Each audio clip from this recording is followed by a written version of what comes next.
Welcome to the Real News Network. I'm Paul Jay in Baltimore. The Maryland delegation to the Democratic National Convention is around 100 delegates, about 1/3 of which were Sanders delegates. There have been some recent calls out to Sanders delegates to stage actions at the convention. For example, if they don't like the VP pick by Clinton, or even goes further, if they don't support the political revolution endorsed by Sanders, if the platform doesn't change, if the party doesn't change, to stage actions both inside and outside the convention. This is certainly none of this officially or unofficially coming from the Sanders campaign itself. I think the Sanders campaign has told delegates that there will be a fight on the Rules Committee and dealing with the issue of superdelegates and open primaries, but that there is not a plan, at least from the Sanders camp itself, to fight on platform issues. But as we've been told by some delegates, there's been no indication that delegates have been told what to do at all. It seems that the Sanders campaign, the leadership, Sanders himself, is making a distinguishing between what he does and what his campaign does and what the delegates do, and has kind of left people up so far, as we understand it, to make their own decisions. So we're going to be joined now by a few Sanders delegates that are part of the Maryland delegation, who are just within a day or two are heading off to Philadelphia. And so first of all, joining me on my left is Barry Friedland. Barry's from Baltimore City, worked throughout all levels of government, municipal, city, and state. She has a degree in political science and a master's in public policy. Connor Callahan is from Cecil County. He's a math teacher at a boarding school, high school, West Nottingham Academy. Paul Gass is from Detroit originally, teaches philosophy at Coppin State University in Baltimore, first time involved in campaign politics. And Keanu Smith-Brown, Keanu, I should say, sorry, is from Annapolis. He's a junior at the University of Baltimore for government and public policy. He's also a student government association senator. I didn't know they had senators in student government, but what do I know? 5, Kwame Rose. Kwame is not a delegate. He's the only one here who's not, but he was a surrogate for the Sanders campaign. He has now taken off his surrogate hat and activist hat, and he's now working as a producer at the Real News Network, but we asked him to join because he was all involved in the campaign. So thanks, everybody. So Barry, let me start with you. There's been two statements that have come out, or calls, I should say. One from the Bernie Delegates Network, another from People for Bernie. And I'll start with the call from the Bernie Delegates Network. A number of Sanders delegates may be willing to, quote, publicly denounce prospective running mates and even protest on the convention floor, a statement from the network said. Sanders endorsed Clinton last week, but not all his voters are enthused by Clinton. They go further, and they've called on Sanders delegates to actually protest in the convention against the loudly booing, perhaps if their states, if there's an actual roll call, I don't know if there'll be one, but perhaps yelling, trying to influence their delegations not to support the VP candidate. If there's a roll call vote, yelling, asking people to yell no and not make it unanimous. So I'm going to ask the delegates here, and this is a completely unscientific sampling. It just happens to be a few people we could get together. We have no idea how, in any scientific way, the Maryland Sanders delegates think, but we'll find out how these delegates think. So first of all, Barry Friedland, how would you answer this call to, if you find the VP nominee, it doesn't in any way represent the kind of ideals or values that the Sanders campaign fought for, and doesn't seem to be sort of a compromise in some way with that Sanders wing of the party, and is what people would call a corporate center-right Democrat. How will you respond? Well, I'm going to take a longer view. I think the potential or the presumptive nominee is corporate Democrat. So I don't see Clinton. I don't see how he could get it much worse in terms of being to the right of where I want the party and where Bernie Sanders views. I feel that the parties will soon be obsolete, that there's been a revolution in both parties, and that we'll be looking in 50 years and looking at the Democrats and the Republicans like we study the Whigs. So I think the real revolution is going to come after the election in terms of all the groups and all the passions that have been ignited. So right now, I'm not happy with the process, with the media, with the candidate, but I want to be respectful guest, and this isn't a vacuum. I'm terrified by the other party. So I'm going to... Meaning Trump. Yes. And even more so, Pence. I mean, so, and the supporters. I mean, the people on the floor, and the hatred and the misogyny and the xenophobia was very frightening to me. So I'm trying to, I've always been a Democrat. I've always voted Democratic. So I'm trying to support the party, support my state, support Sanders, but I think I can support him better after the election in terms of his views and his beliefs, and whether it's anti-fracking or breaking up the banks on Wall Street or working against horrible trade agreements, that might be more effective than taking a 10-minute stand or a half-hour stand at a convention. Okay, so, which means in conclusion, you wouldn't join in Probably on not. booing or, Probably not. or sit-downs or There's such? one person I'd like to boo, but not the VP. The Debbie Wasserman Schultz, I'll be booing. You will be? Oh, yes, Okay. loudly. Loudly, okay. Connor, same question. The call to audibly, loudly oppose a corporate Democrat VP nominee. I've never been one to boo, but I think there are other ways of signaling one's displeasure with a potential vice presidential choice. And I might be interested in involving myself in some way, but it depends on what we're protesting for. Well, would you not say no against. if they asked for a unanimous nomination for a VP candidate? For a unanimous nomination, I'd probably say no. I'd like my voice to be heard and to represent the constituency that I was elected to represent. I don't think that, certain names that have been tossed around for vice president might not be the people that Cecil County wants, or the people of District 1 of Maryland want as their representative in the White House. I was elected to work for, or elected to, voice,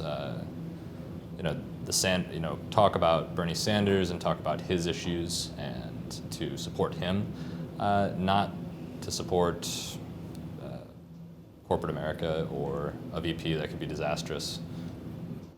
So People for Bernie, which is a net-based organization that was one of the more powerful, you could say, in supporting the Sanders candidacy, they put out a call that went further than the Bernie Delegates Network, so two separate organizations. They're actually calling for mass civil disobedience. For example, they say, we have a huge opportunity to demand in no uncertain terms that the Democrats, commit to enact that revolution, the Sanders Revolution. They call for either publicly commit to pass sweeping democracy reforms, in other words, the convention, and obviously the Clinton camp, should pass sweeping democracy reforms within the first 100 days of the new administration, commit to that, take immediate action to prove your commitment, they're now talking to the Clinton camp, to democracy by abolishing superdelegates at the convention, or face mass civil disobedience at the convention. So they're calling on delegates in the convention, and they're calling on people in the streets to have mass civil disobedience to enforce these demands. So back to our delegates. So Colin, how far will you take your opposition? For example, one of the things that's being talked about, either on a rules fight or on an issue of the VP, that there might even be a sit-down in the convention. Would you participate in that? I'd have to think about it. I think that there's a great opportunity to provide the country with some democratic unity, but there are certain points at which we do need to, as delegates, express our opposition to certain things. I'm not sure how far I'll go. I'll have to see. But Because there is this dynamic that, in terms of the fight for Trump, you look unified. On the other hand, a lot of people have argued the kind of policies that Clinton stands for have helped enable the rise of a Trump because of the last 8 years, of course, not just, but the last 8 years widening inequality. Even Trump critiqued what's been happening in inner American cities, and that he has no plan to deal with it is one thing. On the other hand, what he said is more or less true. So how do you balance these two things? You know, the sort of the electoral need for unity, on the other hand, continuing to make that Sanders statement. Well, I mean, if we look at the Democratic Party's platform that they voted on already, it's a very progressive platform. I think that part of what our role going forward is to hold Clinton accountable and to see if she were to eventually become president, if she can uphold those positions that she's taken in the platform. The RNC's platform is backwards. It's crazy to see the things that they still include in there. But the Democratic platform is very strong. There are certain things, notably the absence of language anti-TPP, but there's a lot in there that we can be happy about. And what about the issue of the rules fight? I mean, how far are you willing to go on the issue of rules fight, open primaries, get rid of superdelegates, and so on? Open primaries are very important, getting rid of superdelegates as well, campaign finance reform, overturning Citizens United. Many of these are topics that Hillary Clinton already believes in. Getting rid of superdelegates, now that's going to be harder to get, to win that fight. But personally, So you don't agree with Barry's reluctance to support Clinton? You don't agree with Barry's critique of Clinton at that level? Personally, I'm reluctant, but it may be the best thing for the country. Okay. Paul, your answer to the same question, both in terms of if there's a VP who's essentially a corporate Democrat that supports TPP and so on, which seems to be what's under consideration. I mean, as we do this discussion, we're told that Hillary Clinton might be announcing the VP any minute, but it's not yet, so we actually don't know. But if it's a corporate VP whose values are not consistent with what you've been fighting for, how far will you go to express your opposition, if at all? Well, my background, this is the first time I've been involved in campaign politics. My background is in demonstrations and radical direct action. So I'm willing to be a part of whatever the most radical contingent of the Sanders delegates there is. So there's a call for a sit-down either on the VP, on a rules issue, or a platform issue. You might join it. But, I also kind of feel like, are we really going to have an impact on the vice presidential selection? And Sanders not being the candidate, we've kind of lost already. I mean, it's kind of like, as Barry was saying, if Clinton's the candidate, what could she do to appease the Bernie supporters? And it seems, from my perspective anyways, the only choice there would have been Elizabeth Warren. But it's interesting to see how she used to be Hillary Clinton's biggest critic and then just kind of came around so quickly. I don't know, it kind of seems like she's lost some integrity there. Well, what about Sanders' endorsement? How did that hit you? It's very disappointing and very depressing. And so I'm holding on to the idea that we really are building something bigger, something that's going to go on beyond the convention. And he's talked about a focus on candidates down ballot, and that's kind of the future of where the movement's going to go. And I hope that's right. I think, the other possibility is I think a lot of the people that Sanders has brought into the Democratic Party are just going to be disillusioned and walk away just as before.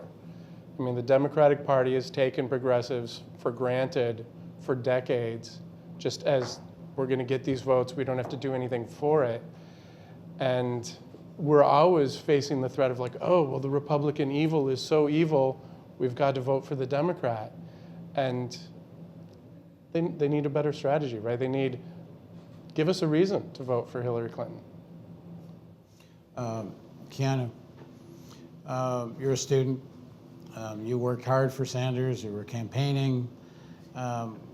What's your attitude towards, one, the VP choice, but maybe even more importantly, I think, in terms of how this is going to unfold, fights are going to break out on the over rules issues, and I think some delegations or some people are certainly going to try to force a fight on some of the issues. There's been a suggestion on Israel-Palestine, where the Sanders nominee to the platform committee, especially Cornel West, made a big issue out of this, and they got nowhere. But also even on TPP, they wound up with relatively vague language. The platform committee doesn't support TPP. On the other hand, it doesn't come out against it, which everyone thought was kind of contradictory, seeing as Clinton said she was. Of course, I guess Obama is in support, so they didn't want to get caught in between it. At any rate, where are you in terms of this really expressing opposition to what people call the corporate Democratic leadership of the party? I believe that I've stood on Bernie Sanders' side. Enough to say that I'm not going to let the people I'm representing at the convention down. So I've fought hard, as you said, for Bernie. I was on a ballot for a Bernie delegate, and so I'm going to make sure that anything that I do is reflecting the viewpoints of the people that I'm representing, just like Connor said. And so I'm not disappointed that Bernie Sanders endorsed Hillary Clinton, because I understand why he endorsed her. I'm not going to let my feelings interrupt or contradict, or whatever word we can use there, how politics work. So Bernie Sanders did what he was supposed to do in that time. He has a prominent speaking spot at the Democratic National Convention. That's going to be phenomenal. But to get on the point of if I believe that these demonstrations, how I feel about the demonstrations, I'm going to do what is best for the time. After Monday, I'm going to have a clearer understanding of what I should do in regards to these protesters' sit-ins at the convention. But in my heart, I know that I'm going to have to fight, because that's what my duty is. But in my mind, I know that some things won't make a difference. Like Paul just said, no, Paul, right? Good.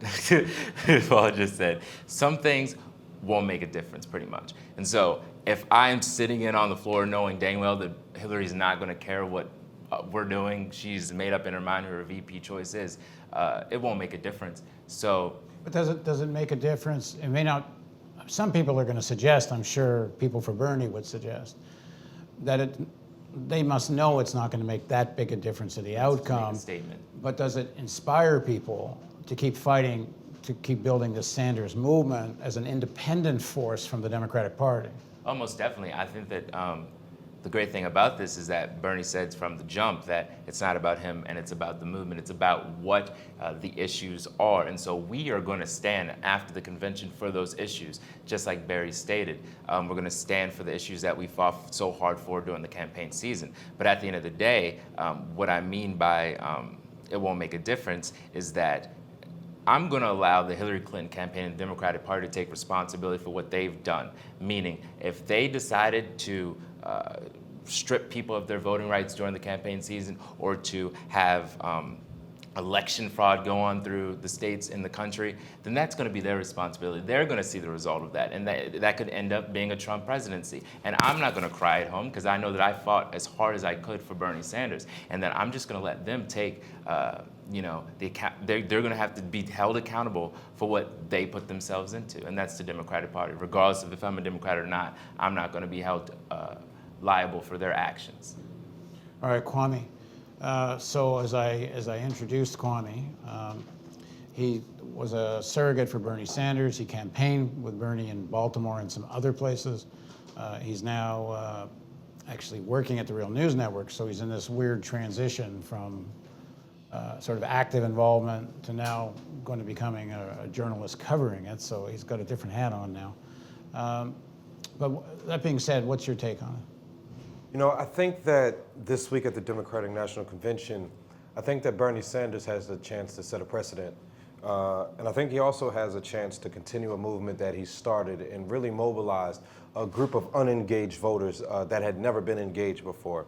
And I also think that his position in speaking on primetime on Monday when the convention first starts, I also think he has the chance to make a statement, not just to ask his supporters to support Hillary Clinton or asks for change to the rules from the Democratic National Committee.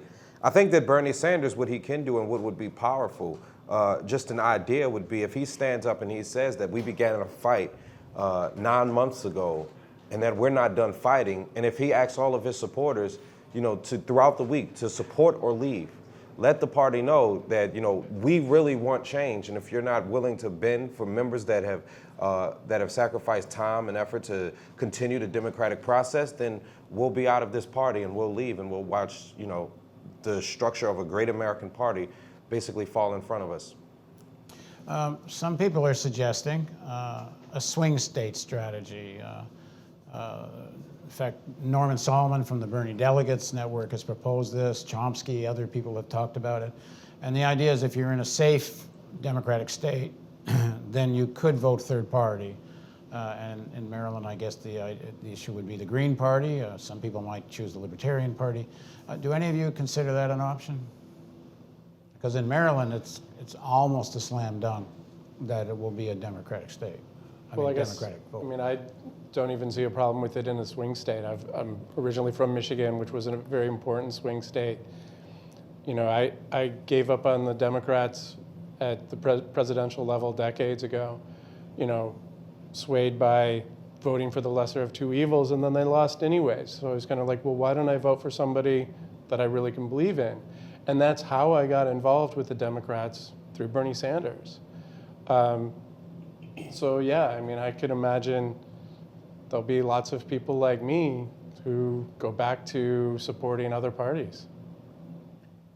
Who else? Yeah. And I think that though polls aren't always accurate, or they don't always reflect the view of the American people, if we can look at recent polls, the Libertarian candidate who is Gary Johnson. So yeah, I was going there, right? So Gary Johnson, the Libertarian candidate, and the Green Party, who's Jill Stein, they're getting a good percentage of the vote. The disfranchised Bernie Sanders supporters are going to go to Jill Stein, or maybe even to Trump. I don't want to say that because I'm not definitely not going to do that. But a lot of supporters are going to go to either Trump or Jill Stein. So it's not about Johnson, Jill Stein, or Trump. So it's not about the fact that we really, really do want Bernie, because that's the truth. But it's also that we really, really don't want Hillary, and that's the truth. And it's very sad to see a candidate who's so disliked and unfavorable by many people make it this far. And so at the end of the day, we'll see the result of that. And I think that it's going to be sad to see that a chunk of Hillary's support could be going to the third-party candidates, and Trump could come out on top. And that's just the truth of it. what do you make of that, Barry? May I reiterate my belief that the party and the cumbersome apparatus of the Congress is not the way to affect change. I think Paul made a very good point. A lot of progressives, a lot of youth are going to be so disappointed they might leave the Democratic Party. I feel Trump imploded the Republican Party. I really believe we're going to become an issue-driven country. Take Nebraska. You had a coalition of Native Americans, ranchers, and environmentalists, and they stopped the pipeline coming in from Canada. So here they worked, independent of Democrat, Republican. They took it issue by issue. And I really believe that the Democrats, by Bernie doing so well, shows that the party is fraying, and that the Republicans, by whatever they did, it's hard to imagine, that this isn't even going to be the apparatus for change in government. So it doesn't matter to me if I vote for Jill Stein or I vote for Hillary. I'm looking beyond the election, and I'm looking at ways that, look at the Congress. No matter who's elected president, what's going to come out of the House of Representatives? They're committed to non-legislating. Yeah, but you said earlier in the interview that Trump terrifies you. He does. So does he terrify you to the point that if it actually is a close election? I'm voting for her. You're And I'll tell you, because of Scalia. It's just been such a pleasant Supreme Court without him. And if it all boils down to just picking, and it could be 1, 2, 3 justices, no matter what I feel about Hillary Clinton, I do believe that she will pick better justices than Donald Trump, and I will vote for her purely on that one. You've been campaigning for Sanders. Oh, yes. Would you campaign for Clinton? No. Would anybody here actually work for Clinton? Well, Paul, I think that there's an interesting point to be made here. With the younger supporters from Sanders are literally saying, we don't care whether or not Hillary Clinton is a lesser of two evils. She's still an evil, and we will take our support to a third party. So I think you see younger Bernie Sanders supporters are saying we are not dedicated to the Democratic Party as much as we are dedicated to democracy. And they don't want to see a Hillary Clinton in office as much as maybe older Sanders supporters will. So I think it's really interesting to see that type of gap within the Sanders support system. But I'm saying half of that. I'm also saying the parties are cumbersome and they're obsolete, and we need to go by issues. And yes, I am older. So, no, but I also have seen through working in politics that how devastating the Supreme Court's decisions have been, whether it's gutting the Voting Rights Act or Citizens United, or what they just did by overturning the abortion laws of Texas. That is the one area of government that seems to work, well or not well. So I'm not willing. I won't support. I won't vote. I won't campaign for her. You don't think there's a difference between Obama, even though he's known as the deporter-in-chief and has deported record numbers of undocumented workers, but whether I think Hillary suggested that she's not going to continue that, but whether she does or doesn't, you don't think there's a difference between that and building a wall and trying to deport millions of people? Do I believe there's a difference between the building of the wall Yeah, and that the there's, deportation? that as I mean, as lesser evil as she is, it's still an evil. On the other hand, the constituency Trump has built around him and the promises he's made to his base, he more or less, if he's going to fulfill any of these, he has to have mass deportations, and he has to, sooner than later, actually send kind of troops into Syria, really, because he's not Turkey. It's highly unlikely he's going to negotiate Turkey into invading Syria, and assuming that's not successful, he's left with American troops or carpet bombing. Does that? Well, I'm not afraid of the lesser of two. I'm not afraid to the point where I'm going to choose the lesser of two evils, to be honest. I don't believe. Oh, did you have? Don't worry about it. Okay, I don't believe that Trump and Hillary Clinton are too much different, to be honest, because they're best friends, if you think about it. I mean, Bill Clinton and Donald Trump going golfing, them getting invited to his wedding, they're friends still. There's no way that they just don't talk anymore. There's no way. They've been too close for too long to just say, okay, I'm gonna run Republican, you're gonna run Democrat, we're not gonna talk anymore. So to be honest, I don't believe that I'm gonna be feared into voting for either Hillary over Trump just because I'm afraid. We have to talk about reasons why I should vote for Hillary Clinton over Trump. And I don't see any really right now. I don't see any really right now besides the platform, and that's not even binding, so we won't know really what Hillary stands on because she flip-flops so much. Paul, were you? Well, yeah, the other issue that you kind of alluded to is we're all Maryland residents. So chances are our vote is going to count for Clinton no matter what we do. And it's interesting that the Republican Party has in their platform a statement to maintain the Electoral College and to resist any efforts for any kind of direct vote. If you weren't in a Maryland and you were in a swing state, would it change your view on what you might do? No, I would still probably vote my conscience.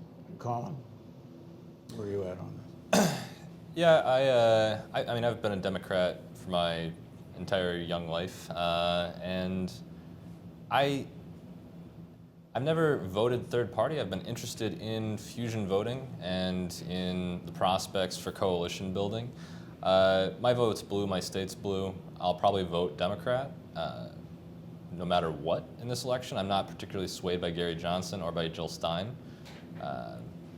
And something I've heard from many people is, why not vote for someone who's going to win?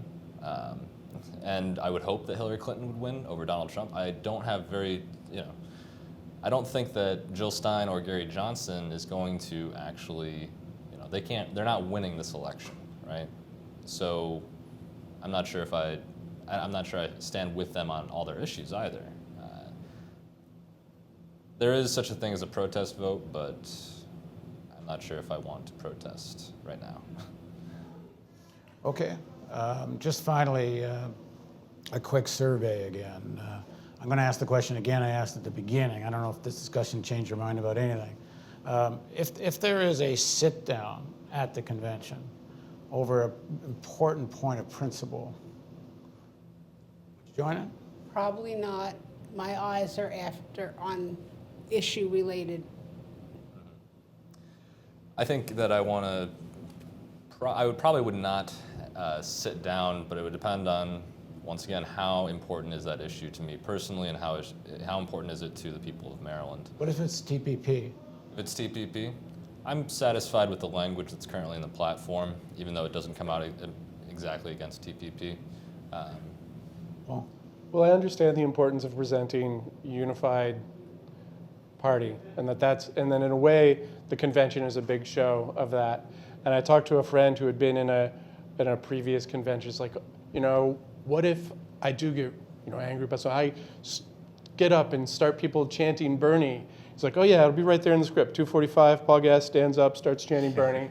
Like the whole thing, it's a show for the media. It's scripted. This could have been a much more interesting convention.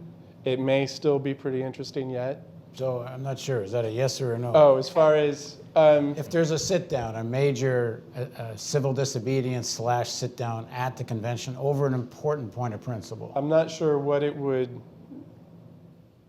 achieve, but yes, I'm going to be fighting for Sanders' issues, our issues. Keanu? It just depends on the extent to which I would be doing it. I mean, I'm going to follow Bernie's direction since I've been doing that since day one. And if these are issues that Bernie agrees that we should fight on, I'm going to do it. Now, if this is an outside thing, which it is, I will just see what the effect of us doing it will be, or the extent to which the difference that it will make, pretty much, is what I'm pretty much looking at. All right, Kwame, you can't because you're going to be covering it for the Real News, but... I think it would be interesting to see how many supporters of Bernie Sanders go against Bernie Sanders' endorsement to Hillary Clinton. You have these groups outside where they're projecting 35,000 to 50,000 individuals to engage in civil disobedience to change the Democratic convention. So I think it goes far deeper than showing a unified party. We saw with the Republican convention, and Ted Cruz not endorsing Donald Trump, the Republican Party isn't unified. So I think there would be no better place than a Bernie Sanders campaign to show just how authentic individuals engaged in the presidential election this year actually are. So I would love to see a protest. I would love to see voices heard, and I look forward to covering it. So please do tune in so we can have a story to tell. Thanks for joining us, and thank you for joining us. Please join us for our live coverage of the Democratic National Convention from Philadelphia. We're going to be inside on the floor, inside the convention, doing interviews, talking to the Sanders delegates and Clinton delegates as this whole drama unfolds. And we'll be on the streets with protesters who are expected in their tens of thousands. This all costs a lot of money. As you can see, our summer fundraising campaign is on. And anything you can do to help will be greatly appreciated and needed. So somewhere around here is the donate button. Please donate, and because if you don't, we can't do this. Please help us make Real News.